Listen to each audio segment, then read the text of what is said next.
इमरतिया हो, इमरतिया हो। एक रोगी के मुंह से निकले इन शब्दों ने एसीयू एक्यूट केयर यूनिट के उस लंबे चौड़े कक्ष में बम के धमाके जैसा काम किया। रोगियों की हाय हाय, उनका रोना टसकना एकदम से शांत हो गया।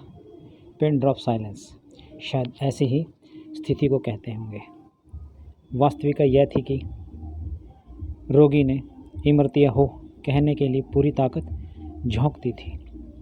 समीप खड़ा युवा चिकित्सक रोगी की फाइल पर दृष्टि डाल रहा था। उसने चौंक कर रोगी की ओर देखा। देखने में रोगी बिल्कुल जवान लग रहा था। हालांकि फाइल में उसकी उम्र 36 वर्ष लिखी हुई थी। उसकी आंखें बंद थी, चेहरा बिल्कुल निरुद्वेग। भीतर की उथल पुथल का उस पर कोई प्रभाव नहीं दिखाई दे रहा था। चेहरे को देखकर तो उसे बीमार भी नहीं कहा जा सकता था।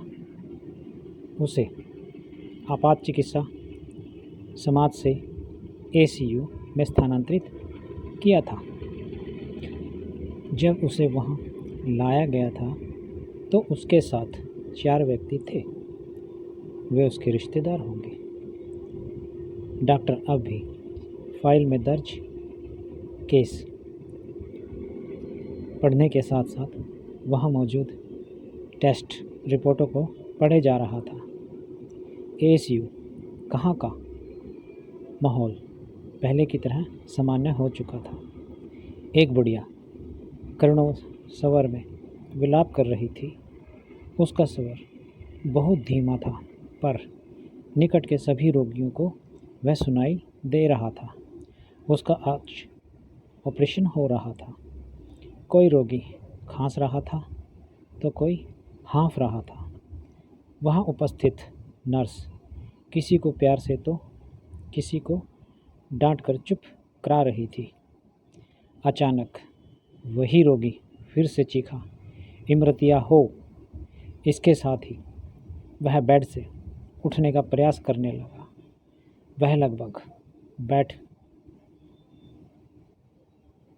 पास खड़े 7 आए व्यक्तियों में से एक ने उसे हाथ का सहारा देकर बेड पर लिटाने की कोशिश करते हुए कहा,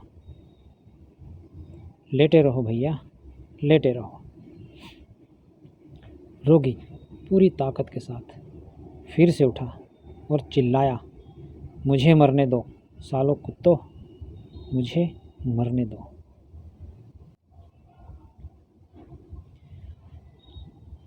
वह बेड से नीचे गिरने को हुआ तो 7 आए व्यक्तियों ने उसे पकड़कर फिर से लिटाना चाहा। डॉक्टर भी ऐसा देखकर नाराज हो उठा था। उसने फाइल निश्चित स्थान पर रखते हुए कहा, मर तो तू अपने आप जाएगा, चिंता मत कर। यह अस्पताल है, दूसरे मरीज भी हैं, इन्हें तो आराम से रहने दो यार। डॉक्टर पर्ची पर कुछ दवाइयाँ लिखने लगा था, पर रोगी सभी को माँ बहन की गालियाँ देते हुए बेड से उठने के लिए जोर लगा रहा था। 7 खड़े व्यक्ति बलपूर्वक उसे बेड पर लिटाए रखने का प्रयास कर रहे थे। रोगी उन्हें लातों से, हाथों से मारने का पूरा प्रयत्न कर रहा था ताकि उनकी गिरफ्त से छूट सके। उस पर युवक को गुस्सा आ गया। उसने दवाइयों की पर्ची और लेखनी को एक और रख दिया। फिर रोगी के मुंह पर जोर का थप्पड़ जमाते हुए चीखा, साला पहले आत्महत्या करने का नाटक करता है और अब हीरो बनना चाहता है। थप्पड़ इतने जोर का था कि उसकी आवाज़ लगभग सभी रोगियों तथा उनके साथ बैठे उनके तीमारदारों को सुनाई दी थी। इनकी वजह से पूरे हॉल में सन्नाटा सा छा गया था। रोगी 5-7 पलों तक चुप रहने के पश्चात फिर से चिल्लाने लगा तो डॉक्टरों ने साथ खड़े व्यक्तियों से अपने अपने साफे गले से उतार कर देने को कहा। एक एक करके उन सब ने अपने साफे रोगी के बेड पर रख दिए। डॉक्टर ने पहले रोगी के दाएं हाथ को साफे की सहायता से बेड के साथ बांध दिया, फिर बायां हाथ और उसके पश्चात एक एक करके उसकी दोनों टांगें भी बेड के साथ कसकर बांध दी। हालांकि रोगी गालियां देता हुआ अपने हाथ पांव छुड़ाने की पूरी कोशिश कर रहा था। सब खड़े व्यक्ति उसे दबाए रहे और डॉक्टर अपना काम करता रहा। अब रोगी बेड के साथ बंधा हुआ था, पर बीच बीच में वह अपनी भी पागलों की तरह गालियां देते हुए चिल्लाए जा रहा था। सालों कुत्तों, मुझे जाने दो, मरने दो मुझे, तुम सबको देख लूँगा। वह अब भी उस बंधन से मुक्त होने के लिए पूरी ताकत लगाए हुए था। डॉक्टर को हंसी आ गई। दरअसल उसे किसी देखी हुई फिल्म की याद आ गई थी। उस फिल्म में नायक ने खलनायक के हाथ पांव जंजीरों से जकड़ दिए थे।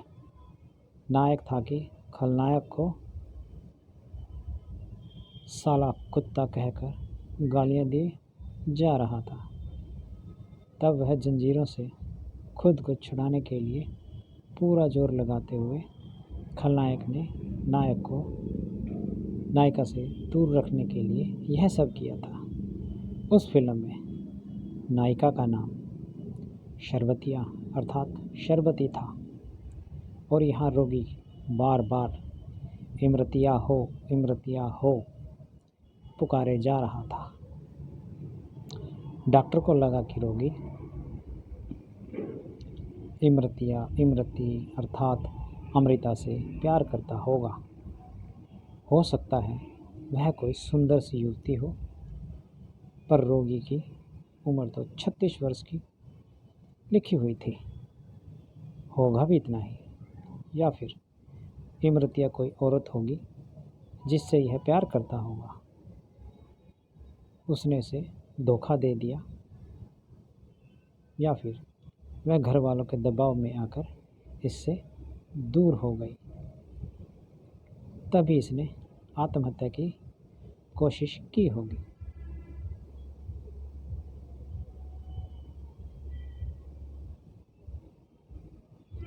इमरतिया हो कहता हुआ रोगी चिल्लाया। चिल्लाते चिल्लाते ही फूट फूट कर रोने लगा। डॉक्टर को जो मन ही मन कल्पना किए जा रहा था, जैसे सोते से जागा। उसने दवाइयों की पर्ची उठाई और उस पर कुछ लिखना शुरू कर दिया। बाद में पर्ची साथ एक व्यक्ति के हाथ में थमाते हुए कहा,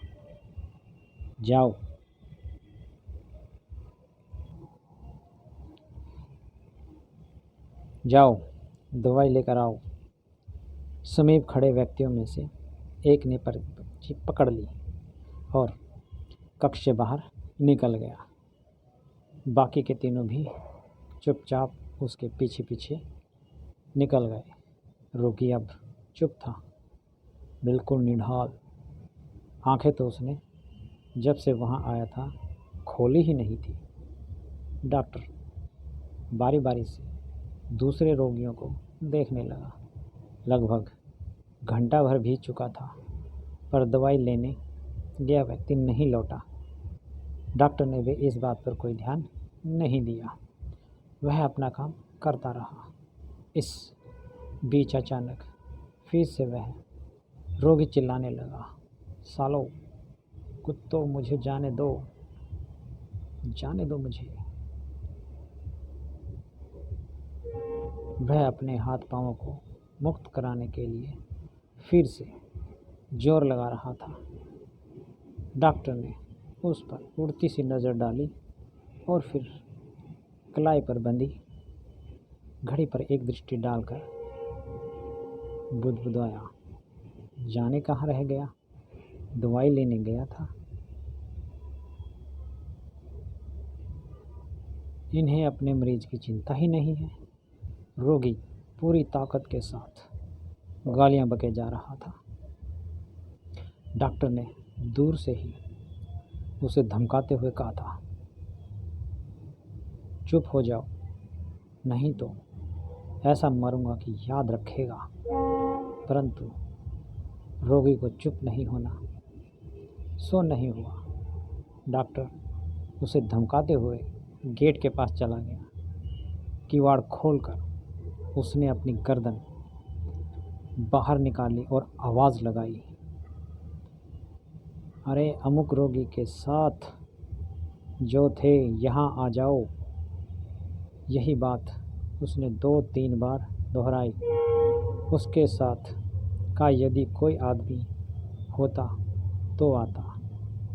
डॉक्टर फिर से ऊंची आवाज़ में बुड़बुड़ाता उस मरीज की तरफ जाने लगा जिसे वह पहले से अटेंड कर रहा था। लगता है रोगी को मरने के लिए यहाँ छोड़कर सब भाग गए। इससे दवाई नहीं मिलेगी तो यह 5 दिन में मरता 2 दिन में मर जाएगा।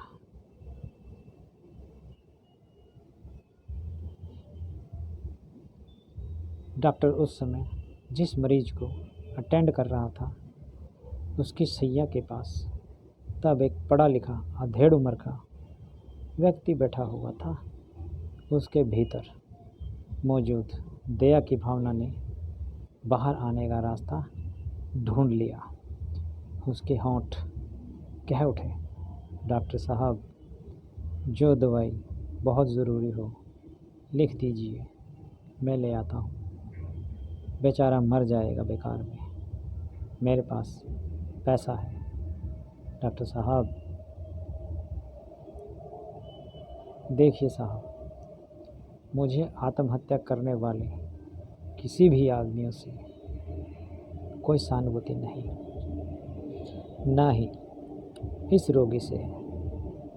ऐसे लोग संघर्ष से मुंह मोड़ने वाले कायर लोग होते हैं। जो लोग हालात से मुकाबला करके जीतने में विश्वास नहीं रखते, उनको तो मर जाना ही बेहतर होता है। व्यर्थ में वे धरती का बोझ बढ़ाते हैं। हालांकि एक डॉक्टर होने के नाते मुझे ऐसा नहीं कहना चाहिए, पर कह रहा हूँ, गरीब और दुखी आदमियों के लिए तो मैं खुद पैसों से दवाई खरीद कर देने को तैयार हूँ साहब। इसी आदत को देखकर मेरे साथी डॉक्टर मुझे पागल तक कह बैठते हैं। रोगी ने अधेड़ व्यक्ति की बात का उत्तर देते हुए कहा था,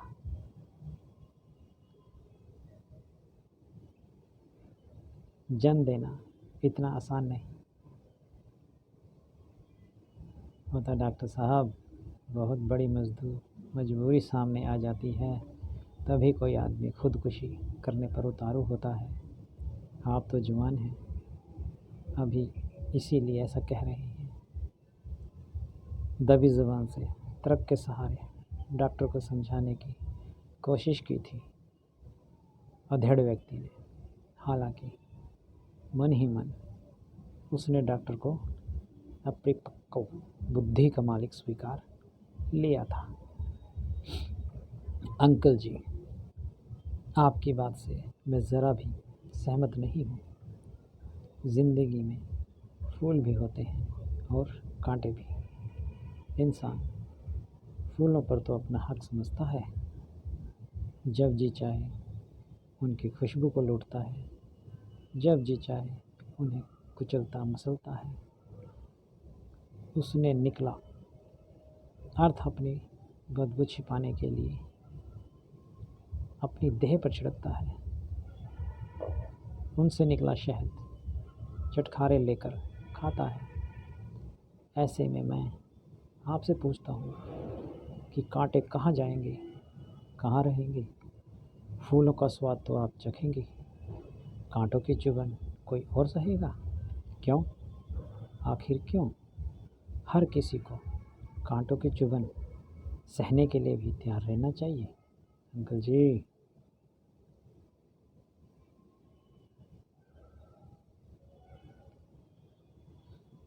मजबूरियों के सामने घुटने टेक देने से वह ख़त्म नहीं होंगी।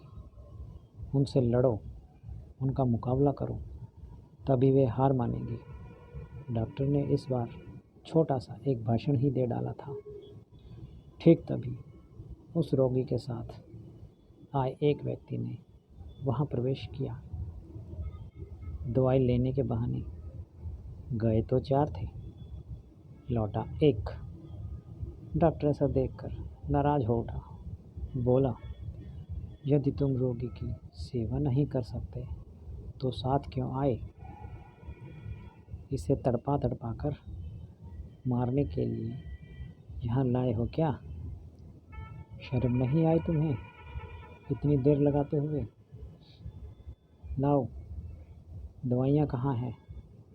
डॉक्टर साहब, मैं हाथ जोड़ता हूँ आपके सामने, मेरे पास पैसा नहीं है। अब एक भी जो पैसा था वह मैं पहले ही खर्च कर चुका हूँ। इसके लिए बहुत कोशिश की, बाहर किसी से उधार पैसे लेने की, नहीं मिले साहब। चाहता तो मैं भी हूँ उन तीनों की तरह यहाँ से चुपचाप चला जाता। वे सब इसके चचेरे ममेरे भाई बंधु थे। हम सब दिहाड़ी करते हैं, किसी तरह अपना पेट पालते हैं, पैसा कहाँ से लाते हैं? मैं इसका जिगरी दोस्त हूँ, चाह कर भी इसे मौत के मुंह में छोड़कर नहीं जा सकता। डॉक्टर साहब, इसे बचा लीजिए, जहाँ से दवाई मिल सके इसे दे दीजिए। इसके ठीक होने से हम दोनों मिलकर आपका पैसा चुका देंगे। ऐसा कहते हुए वह सचमुच में ही रोने लगा था। डॉक्टर को उसके आंसू नकली नहीं असली लगे। वह मन ही मन पसीज उठा। उसने उस व्यक्ति से कहा, चलो मेरे कैबिन में चलो, मैं आ रहा हूँ। कैबिन एसीयू के भीतर ही था, बहुत छोटे आकार का, जहाँ 2 कुर्सियों तथा एक मेज रखी हुई थी। डॉक्टर उसके पीछे पीछे अंदर आ गया था। एक कुर्सी पर बैठकर अपना बदन ढीला छोड़ते हुए डॉक्टर ने उससे पूछा, और क्या काम करते हो और क्या नाम है तुम्हारा? डॉक्टर साहब, मेरा नाम है राधा किशन और उस रोगी का नाम है रामशंकर शर्मा। हम लोग ब्राह्मण हैं साहब। ज़मीन जायदाद हमारे पास है नहीं। हम लोग गांव के ठाकुरों यानी राजपूतों के यहाँ खेत में मजदूरी करके अपना गुजर बसर करते हैं साहब जी। राधा किशन ने हाथ जोड़ते हुए बताया था। इस खाली पड़ी कुर्सी पर बैठ जाओ और मुझे बताओ कि यह इमरतिया कौन है? मुझे लगता है तुम्हारा यह दोस्त रामशंकर अवश्य ही उससे प्यार करता होगा। वह इसे छोड़कर चली गई होगी, तभी इसने आत्महत्या की कोशिश की होगी। क्यों? ठीक कह रहा उन्होंने? डॉक्टर ने उसकी आंखों में आंखें डालकर पूछा था।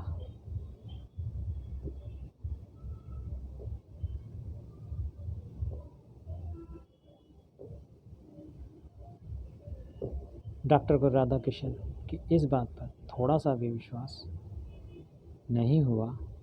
उसे लगा वह जानबूझकर झूठ बोल रहा है, इसलिए उसने चौंकते हुए तत्काल पूछा, इमरतिया, यदि रामशंकर की बेटी है तो फिर उसने आत्महत्या करने के लिए जहर क्यों खाया? कोई अपनी बेटी के कारण भी आत्महत्या करता है क्या? डॉक्टर जी, मैं सच कह रहा हूँ, इमरतिया रामशंकर की बेटी है। इतना और बता दूँ कि मेरे दोस्त ने माहौल जहर नहीं खाया, सिंदूर खाया है, सिंदूर। राधा किशन का स्वर आत्मविश्वास की भावना से खनक उठा था।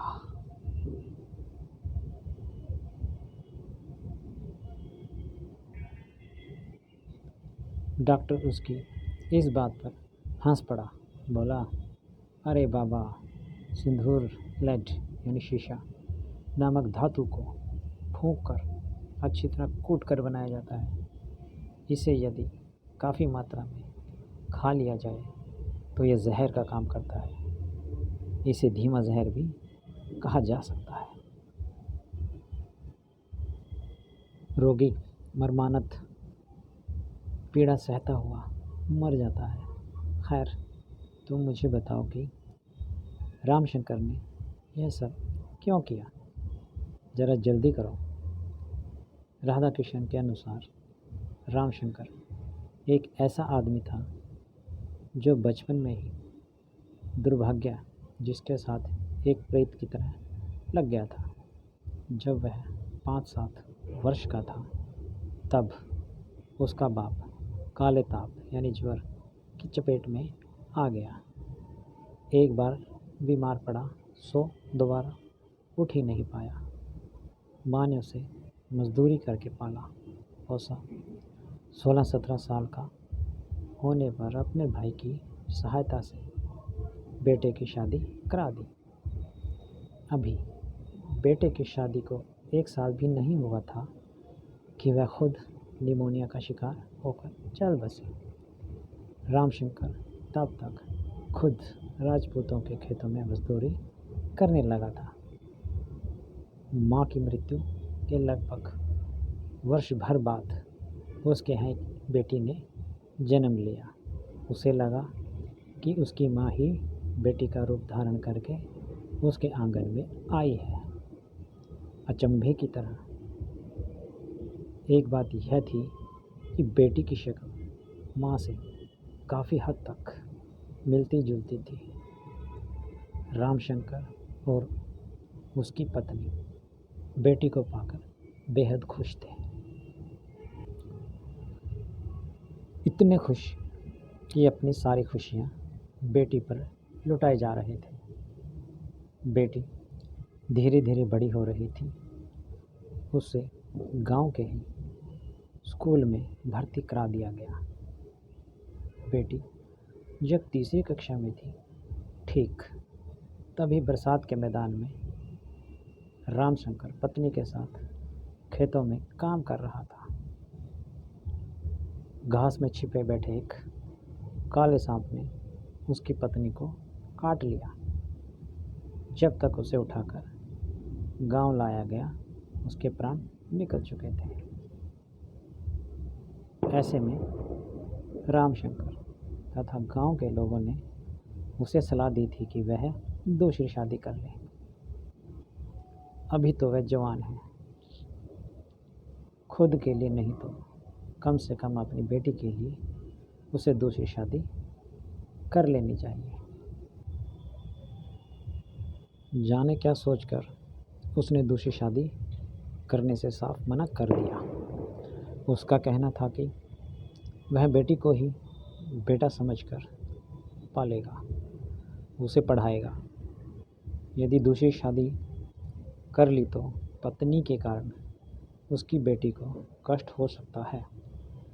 ऐसे में वह स्वयं भी दुखी और बेटी भी दुखी रहेगी। वह सुखी नहीं रह पाएगा। और यही हुआ। उसने शादी नहीं की। पूरी ताकत लगा दी उसने बेटी को सुखी रखने में। वह पैसा कमाने के लिए मजदूरी करता, दिन देखता न रात। बेटी एक एक करके कक्षाएं पास करती रही। 16 साल की होते होते वह 10वीं कक्षा में पहुंच गई। जिस राजपूत जमींदार के खेत में रामशंकर काम किया करता था, उसका एक बेटा भी था। उसी स्कूल में पढ़ता था। वह 10वीं कक्षा में फेल होकर उसकी बेटी की कक्षा में आ गया था, ताकि दोबारा पढ़ाई करके फिर से 10वीं की परीक्षा दे सके।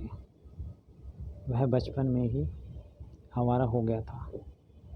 घर में चाचा, ताऊ तथा उसका बाप सब शराबी थे।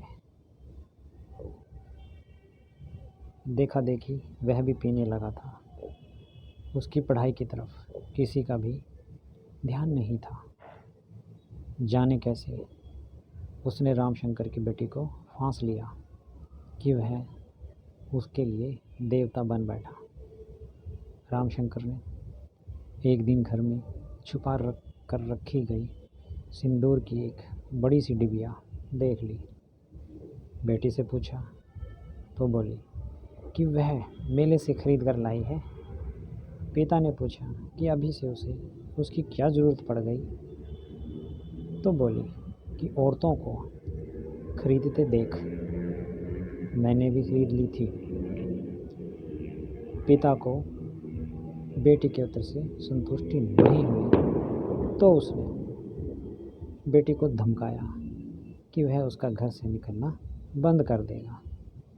बाद में बेटी ने बड़ी ढिठाई के साथ बताया कि वह उस लड़के से प्रेम करती है और शादी भी उसी से ही करेगी।